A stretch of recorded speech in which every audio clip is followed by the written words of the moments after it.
हाँ, अब देखो, पहले हम लोगों को वर्क पावर एनर्जी में एक चीज़ और समझनी है। अब जब आप देखिए, बेसिक कॉन्सेप्ट आप ये जानते हैं, जब किसी ऑब्जेक्ट पर फोर्स लगा होता है तो वो ऑब्जेक्ट डिस्प्लेस हो जाता है। डिस्प्लेस होने की वजह से हम लोग उसका वर्क डन निकालते हैं। तो उस कंडीशन में जब हम लोग जो प्रीवियस क्वेश्चंस किए हैं, force into displacement into cos theta करके आंसर निकाल देते हैं। लेकिन कई बार ऐसा हो सकता है कि ऑब्जेक्ट पर जो फोर्स लग रहा है वो फोर्स कांस्टेंट ना हो, वो फोर्स चेंज होता रहे। तो अगर फोर्स चेंज हो रहा है, ऑब्जेक्ट चल रहा है, ऑब्जेक्ट चल रहा है, ऑब्जेक्ट चल रहा है, फोर्स चेंज हो रहा है, फोर्स चेंज हो रहा है, फोर्स चेंज हो रहा है, फोर्स चेंज हो रहा है, तो इसका ये मतलब है कि फोर्स डिस्टेंस के हिसाब से चेंज हो रहा है। तो इसका ये मतलब है कि फोर्स का इक्वेशन होगा डिस्टेंस की फॉर्म में, तभी तो उस इक्वेशन में डिस्टेंस की वैल्यू डालेंगे तो नए नए वैल्यू पर नया नया फोर्स आएगा। तो इसका मतलब एक होगा फोर्स का इक्वेशन, वो होगा डिस्टेंस के फॉर्म में। अब हमको निकालना है वर्क डन। अब यहाँ पर एक बात समझिए, जब भी फोर्स बदल रहा है डिस्टेंस के साथ, तो वो कितने डिस्टेंस से कितने डिस्टेंस तक गया है, जब तक हम ये लिमिट नहीं लगाएंगे तब तक करेक्ट वर्क डन नहीं निकल पाएगा। ठीक है। अब जैसे मान लो कि अगर आप हमसे ये बोलें, जैसे हम आपसे ये बोलें कि ये लीजिए 5,000 रुपये और आप भारत भ्रमण करके आइए, तो 5,000 में आप वहीं तक जा पाएंगे जब तक आपका पैसा चल रहा है। और खाली जाना नहीं है, आना भी है। ये नहीं कि हीरो बन के 5,000 रुपये में खर्च कर दिए, अब रिटर्न में पैसा खत्म हो गया। अब क्या करेंगे हम लोग, जो फोर्स में जहाँ से जहाँ तक हम ट्रैवल किए हैं वहीं से वहाँ तक का वर्क डन निकालेंगे। कुछ भी वर्क डन नहीं निकाल पाएंगे। देखो, जो वर्क डन होता है, इसका जो बेसिक फार्मूला होता है वो होता है F.D। ठीक। लेकिन अब जरा बात को समझो। चलो ठीक है, इसको हम ओपन करते हैं। इसको ओपन करेंगे तो ये बनेगा FD cos थीटा। अब मान लो कि कोई ऑब्जेक्ट है, ये बहुत मजा आएगा इसको पढ़ने में। इस पर हम कोई फोर्स यहाँ पे लगाए। अब इस फोर्स के लगने से मान लो ये कोई फोर्स F1 है, ये जरा सा डिस्प्लेस हुआ, यहाँ से यहाँ बहुत छोटा सा डिस्टेंस डेवलप हुआ। आप लोग हमेशा ध्यान रखिए, फिजिक्स में, केमिस्ट्री में, मैथ में जो बहुत छोटी क्वांटिटी होती है उसको हम डी से दिखाते हैं। dx, dy, dt, dp, dv, da, मतलब ऐसे। तो यहाँ पर ये थोड़ा सा dx ट्रेवल किया है, बहुत थोड़ा सा। अब अगर मान लो जब ऑब्जेक्ट यहाँ पे आया तो इसके पास अब F1 फोर्स नहीं लग रहा, अब फोर्स बदल गया। अब इस पर कोई दूसरा फोर्स लग रहा है, वो फोर्स लग रहा है F2 मान लो। अब इस फोर्स की वजह से वो थोड़ा सा और ट्रेवल किया यहाँ से यहाँ। अब ये इसको भी हम dx कह देते हैं, dx dx dx dx dx। अब क्या हो रहा है, ये फोर्स बदलता जा रहा है और ये ऑब्जेक्ट आगे बढ़ता जा रहा है। तो मान लो ये पूरा से पूरा कहाँ से चला, तो यहाँ से शुरू हुआ। मान लो x = x1 से शुरू किया था और ये चला x = x2 से, यहाँ पे पहुँच के रुक गया। हमको निकालना है इतने दूर में वर्क कितना मिलेगा। तो ऐसे कंडीशन में हम ये कॉन्सेप्ट यूज नहीं करते। क्यों? क्योंकि यहाँ से यहाँ तक का अलग वर्क निकलेगा, यहाँ से यहाँ तक का अलग वर्क निकलेगा, फिर अलग वर्क, अलग वर्क, अलग वर्क। तो हमको सारे वर्क को जोड़ना पड़ेगा। तो मैथ में जोड़ने के दो तरीके होते हैं। एक होता है समेशन, ऐसे ऐसे जो सिग्मा होता है ऐसे जो दिखता है, ठीक है। और दूसरा होता है इंटीग्रेशन। सिग्मा या समेशन से वैसी चीज़ें जोड़ते हैं जो खड़ी खड़ी चीज़ें होती हैं। जैसे अगर पेड़ को काउंट करना है 1 2 3 4, खड़ा खड़ा काउंट हो जाएगा। लेकिन अगर कोई चीज़ ऐसे कंटिन्यूसली चल रही है, कंटिन्यूसली जोड़ना है, तो उसके लिए हम इंटीग्रेशन यूज़ करते हैं। यहाँ पे इंटीग्रेशन यूज़ होगा तो वर्क डन जो निकलेगा वो इंटीग्रेशन होगा छोटे से वर्क डन का। जो वर्क डन यहाँ हुआ है उसी को इंटीग्रेट करेंगे, मतलब जो f dx आया है इसी को हम इंटीग्रेट करेंगे तो छोटा सा वर्क डन dw निकल जाएगा। अब एक चीज़ याद रखो, जब भी इंटीग्रेशन, जब भी dw या dx होता है तो ये इंटीग्रेशन अपने आप आ जाता है, ये साइन, और इस साइन पर लिमिट लगेगी। ये लिमिट लगेगी या नहीं ये डिपेंड करता है आप कौन सा चैप्टर पढ़ रहे हैं, कैसा क्वेश्चन सॉल्व कर रहे हैं। यहाँ पर लिमिट लगाना जरूरी है क्योंकि यहाँ पर डिस्टेंसवा का लिमिट है। ये x1 से x2 तक गया है, तो शुरू कहाँ से हुआ था, x1 से, कहाँ तक गया, x2 तक गया। इन दोनों में छोटा कौन है, x1 छोटा है, क्योंकि यहाँ से शुरू हुआ है ना, x2 तो बड़ा है। तो लोअर लिमिट आपका x1 होगा, अपर लिमिट x2 होगा। ये हो गया आपका बेसिक फॉर्मूला वर्क डन का। अब इस पे क्वेश्चन कैसे कैसे बनते हैं, इस पे जो क्वेश्चन बनेगा उसमें एक कंडीशन मैंडेटरी है, फोर्स का इक्वेशन x के फॉर्म में दिया ही रहेगा। अगर नहीं दिया रहेगा तो नहीं कर पाएंगे। तो अब मान लो कोई क्वेश्चन लेते हैं, इसको आप लोग नोटबुक में लिख लीजिएगा बाद में वीडियो देख करके। f = मान लो यहाँ पे इक्वेशन देते हैं 2x + 4x²। अब इसके हिसाब से मेरा x जो फोर्स है बदल रहा है। अब यहाँ पे 1 मीटर रखें, 1 मीटर 1 मीटर, तो तो फोर्स बदल जाएगा, 2 मीटर फोर्स बदल जाएगा।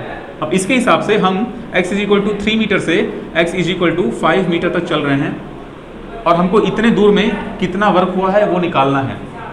तो ये वर्क हम जब निकालेंगे तो इसका फॉर्मूला ये बनेगा।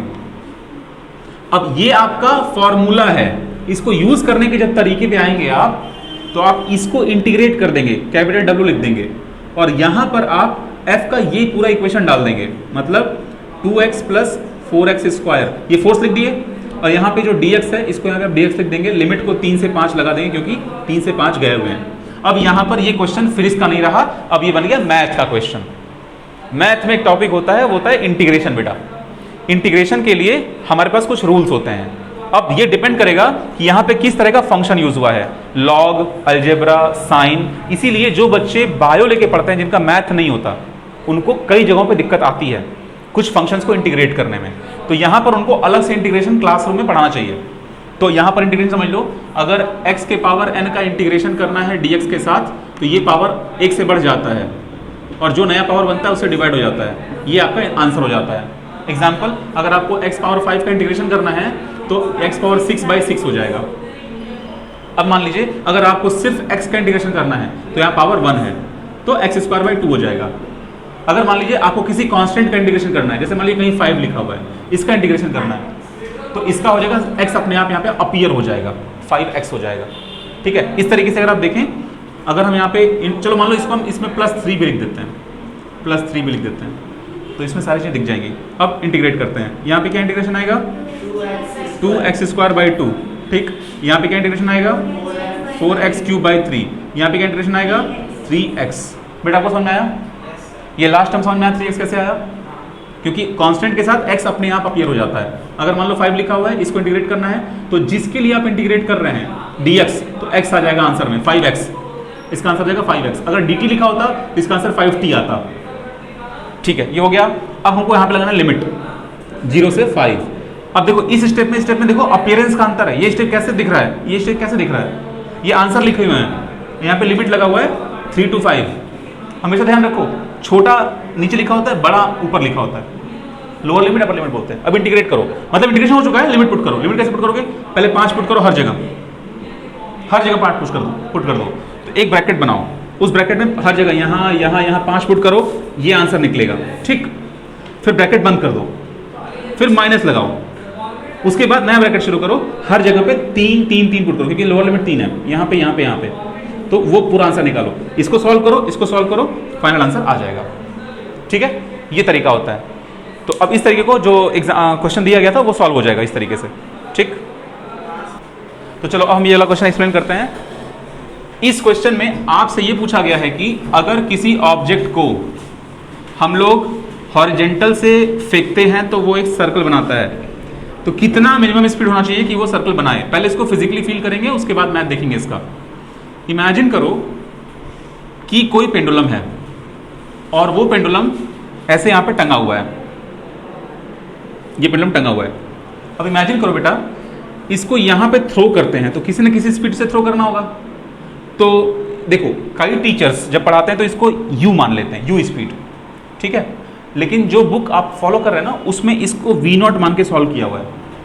अब मान लीजिए ये v0 से थ्रो किया गया, तो ये अगर इसके पास सफिशिएंट ऊर्जा है तभी ये ऐसे यहां तक सर्कल बनाएगा, इसके ऊपर भी जाएगा। अगर मान लीजिए ये वेलोसिटी इतनी ज्यादा है नहीं तो ये यहीं पे जाकर रुक जाएगा। अगर मान लीजिए थोड़ा सा ज्यादा है तो ये यहां जाकर गिर जाएगा, थोड़ा और ज्यादा है तो वो यहां जाकर गिर जाएगा। इतना ऊर्जा आपको देना है कि वो यहां पर पहुंचे और कंप्लीट सर्कल मार ले। ऐसा नहीं कि जैसे इमेजिन करो कोई रस्सी वस्सी होता, तुम दिखाते कि यहां से ऐसे हम कर रहे हैं, बेटा वो ईयरफोन दीजिए। तो देखिए शायद आप लोग समझ चुके होंगे हम क्या बताना चाह रहे हैं। हम ये बताना चाह रहे थे कि इसमें कोई पार्टिकल मान लीजिए लटका हुआ है, तो इस पार्टिकल को हम ऐसे नचा रहे हैं। तो हम चाहते हैं, देखो इमेजिन करो इस टाइम पे नीचे में जो पिन है उसकी कोई ना कोई वेलोसिटी होगी ना, लेकिन वो वेलोसिटी इतनी सफिशिएंट नहीं है कि इसको ऊपर ले जाए। अब हम वेलोसिटी बढ़ाते हैं, अगर हम वेलोसिटी बढ़ाते हैं तो देखो ये गिर रहा है, गिर गया, मतलब चलो वेलोसिटी बढ़ाए लेकिन ये गिर गया। हम चाहते हैं कि थोड़ा और वेलोसिटी बढ़ाएं, और वेलोसिटी बढ़ाए तो देखो ये यहाँ से गिर गया, थोड़ा और वेलोसिटी बढ़ाए, अब ये इस पर आया तो लेकिन फिर गिर गया। तो हम चाहते हैं कि इसको हम ऐसी वेलोसिटी दें। और सुनो, इसको तुम और तेज भी कर सकते हो, लेकिन हमको तेज नहीं करना है, हमको मिनिमम देना है कि ये कंप्लीट मार ले आराम से चक्कर, मिनिमम मेंटेन करना है। तो उसमें कॉन्सेप्ट ये है कि अगर ये सक्सेसफुली यहां तक आ गया तो अब यहां पर आपके देखो 3 चैप्टर में कॉन्सेप्ट लगेंगे। एक चैप्टर का कॉन्सेप्ट लगेगा काइनेमेटिक्स का, जिसमें वेलोसिटी समझेंगे। दूसरा लगेगा लॉज ऑफ मोशन, जिसमें रस्सी में टेंशन समझेंगे और सेंट्रीपिटल फोर्स समझेंगे। तीसरा कॉन्सेप्ट लगेगा इस चैप्टर का। तो देखो वेलोसिटी का यहाँ पे कोई खास कॉन्सेप्ट नहीं है, हमको ये पता है इनिशियल वेलोसिटी दोगे तभी ये ऊपर जाएगा। अब वेलोसिटी दी है, यहाँ गया, यहाँ गया, यहाँ गया, यहाँ गया, यहाँ पहुंच गया, तो यहाँ जब पहुंचा तो इसके पास वेलोसिटी है कि नहीं है? है कि नहीं है? पहला क्वेश्चन है। और इस साइड है, अगर वेलोसिटी 0 होगी तो नीचे गिर जाएगा, और वेलोसिटी अगर होगी तो इतना होना चाहिए बेटा कि यहां से यहां पे पहुंच जाए, नहीं तो वो यहां पे आके गिर जाएगा, यहां गिर जाएगा, यहां गिर जाएगा, पूरा हो जाएगा। ओके, तो यहां पे जो वेलोसिटी है इससे अलग होगी, इसको v मान लेते हैं। अब कुछ टीचर इसको u मानते हैं, इसको v मानते हैं, कुछ इसको v1 मानते हैं, इसको v2 मानते हैं, ऐसा भी करते हैं। चलो वो बट दूसरी बात है। अब यहां से अब देखो रस्सी का लंबाई l हो गया, जब पार्टिकल यहां आया तो पार्टिकल एक सर्कुलर मोशन में था ना, एक सर्कुलर मोशन में है, ये भी लंबाई l होगी। पार्टिकल में इस पार्टिकल को 2 अलग अलग दृष्टिकोण से सोचना होता है इस क्वेश्चन में। एक दृष्टिकोण होगा लॉज ऑफ मोशन का, कि जब पार्टिकल यहां पे है तो पार्टिकल सर्कुलर मोशन में है, तो सर्कुलर मोशन में सेंट्रीपिटल फोर्स होता है, तो उसका वैल्यू होता है mv²/r। तो यहां पर m इसका मास हो गया, v इसकी वेलोसिटी हो गई, v हो गया, r जो है वो इस सर्कल का रेडियस है जो कि l है, इसको आप l लिख दीजिए। ये हो गया आपका सेंट्रीपिटल फोर्स। लेकिन हम पढ़ाए थे लॉज ऑफ मोशन में कि सेंट्रीपिटल फोर्स अपने आप तो पैदा होता नहीं है, उसको पैदा करने के लिए कोई और फोर्स जिम्मेदार होता है। तो वो फोर्स यहां पर चेक करना होगा, यहां पे कौन सा फोर्स है। तो देखिए यहां पर नीचे इसका वेट लग रहा है और रस्सी में टेंशन भी नीचे लग रहा है। टेंशन हमेशा अवे फ्रॉम ऑब्जेक्ट लगता है, ये बताया हुआ है। तो ये T+W करेंगे तो इसके बराबर आ जाएगा, तो लॉज ऑफ मोशन खत्म हो गया। मतलब T+W = mv²/l। इक्वेशन 1 रुक जाओ, लॉज ऑफ मोशन खत्म हो गया। अब आते हैं इसी का विजन 1 खत्म, विजन 2 पे आते हैं। दूसरा दृष्टिकोण क्या है? दूसरा दृष्टिकोण है ऊर्जा को समझो। यहां पर इसके पास कौन सी ऊर्जा थी? काइनेटिक। अब हाफ mv0² से ये काइनेटिक एनर्जी को हम दिए तो वेलोसिटी, लेकिन हम समझना चाहते हैं एनर्जी के फॉर्म में। एनर्जी दिए, ये ऊपर गया, जब ये ऊपर गया तो इसके पास वेलोसिटी है कि नहीं है? तो काइनेटिक एनर्जी है कि नहीं है? ऊपर में है, हाफ mv² है, लेकिन इतना हाइट भी तो ट्रेवल किया है, उसको सिर्फ ऊर्जा होगी। अब तुमको ये पता है एनर्जी कंजर्व होती है, यहां पर जो ऊर्जा दी हो वही ऊर्जा वाले के ऊपर गया है, बस फॉर्मेट चेंज हो गया है। काइनेटिक एनर्जी घट गई है, पोटेंशियल एनर्जी बढ़ गई है। तो इसका मतलब कितनी काइनेटिक एनर्जी है यहाँ पे? हाफ mv², इस वेलोसिटी के हिसाब से। यहाँ पे पोटेंशियल एनर्जी है कि नहीं? इसको रेफरेंस मानो तो है, कितनी है? mg2l, क्योंकि mgh होता है ना, mgh, तो l हाइट कितनी होगी? 2l, तो प्लस mg2l। अब इसको जोड़ेंगे तो क्या आएगा? यहाँ की काइनेटिक एनर्जी आएगी हाफ mv0²। अब आप क्या करेंगे? यहाँ पर जो v है, यहाँ पर जो v है, इस v² को आप यहाँ के v² से रिप्लेस कर देंगे, तो आपका आंसर l के फॉर्म में आएगा, v0 के फॉर्म में आएगा। इसको उठा के आप यहाँ डाल देंगे, 2 इक्वेशन बन गया, निकल जाएगा आपका। बेटा समझ में आ गया इक्वेशन कैसे बनाए? v0 निकालना है। हाँ, तो अभी आपका छूटा हुआ ना लॉज ऑफ मोशन वाला पार्ट, इसमें बताइए कहाँ पे कौन सा बात नहीं समझ में आया है? इसमें से कुछ नहीं समझ में आया अभी? तो आपको वो लॉज ऑफ मोशन कवर करना होगा, नहीं तो आप फिलहाल इस क्वेश्चन को छोड़ दीजिए। लॉज ऑफ मोशन कवर करेंगे तो आप इस क्वेश्चन पे वापस आएंगे। अभी आप सिर्फ उन क्वेश्चन को कीजिए जो वर्क और पावर पर बेस्ड हैं। ठीक है बेटा, चलिए अब इसमें हम लोग देखते हैं नेक्स्ट डाउट क्या है, नेक्स्ट क्वेश्चन क्या है। अब एक कॉन्सेप्ट और समझाते हैं यहाँ पे। इस कॉन्सेप्ट में आपको ये नया कॉन्सेप्ट है, सबके लिए समझ में आ जाएगा।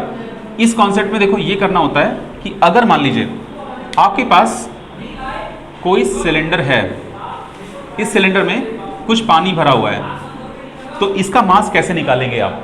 तो इसका मास निकालने के लिए मास का जो बेसिक फॉर्मूला होता है वो होता है वॉल्यूम इनटू डेंसिटी। ठीक, अब ये जो वॉल्यूम है ये इस सिलेंडर का वॉल्यूम है। जिस बच्चे को सिलेंडर का वॉल्यूम निकालने आता है वो निकाल लेगा, जिसको नहीं आता उसको सीखना पड़ेगा। वॉल्यूम निकालने का फॉर्मूला होता है पाई आर स्क्वायर एच, ठीक है, इससे निकल जाएगा, रो से मल्टीप्लाई कर दो, इससे निकल जाएगा। अब देखो अगर मान लो हम तुमको ये ऐसे मर्ज कर देते हैं इस क्वेश्चन को कुछ इस तरह से, मान लो कि हम यहां पर ऐसे एक सिलेंडर बनाते हैं ऐसे, और ये पूरे में पानी भर देते हैं, ठीक। अब हम जानना चाहते हैं कि सिर्फ इतने कॉलम में कितना पानी का मास भरा हुआ है, तो आपको सिर्फ इतने कॉलम का हाइट यूज करना होगा, क्योंकि देखिए इस फॉर्मूले में पाई तो पाई है, आर स्क्वायर मतलब इसका रेडियस, ये जो रेडियस कितना है, एच मतलब ये हाइट कितनी है, ये हाइट, डेंसिटी मतलब ये वाला पानी जो भरा हुआ है उसका डेंसिटी। पानी का डेंसिटी आप 1000 लेंगे, ऐसा यूनिट में पानी का डेंसिटी 1000 लेंगे, बस इतना करना है इसमें।